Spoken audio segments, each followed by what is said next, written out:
公园内底足侪猫仔咧佚佗。对着机器讲台语，无到几秒钟，就会当产生一张相片。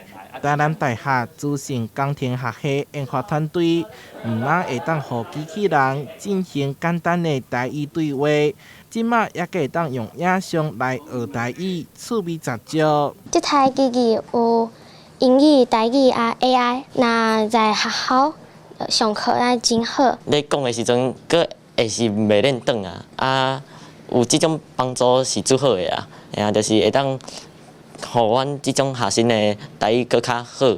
跟机器人互动，就会当把声音自动运算，做量子计算智慧操作式学习。不管本土语言也是英语，拢会当清楚分辨。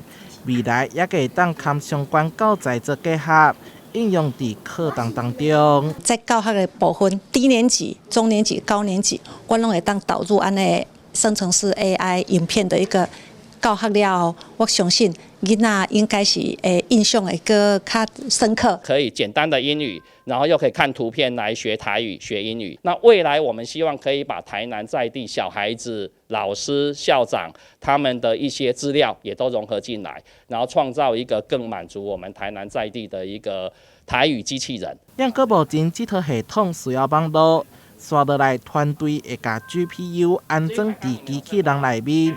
予学生伫任何时阵拢会当练无伊。台南新闻社会采访报道。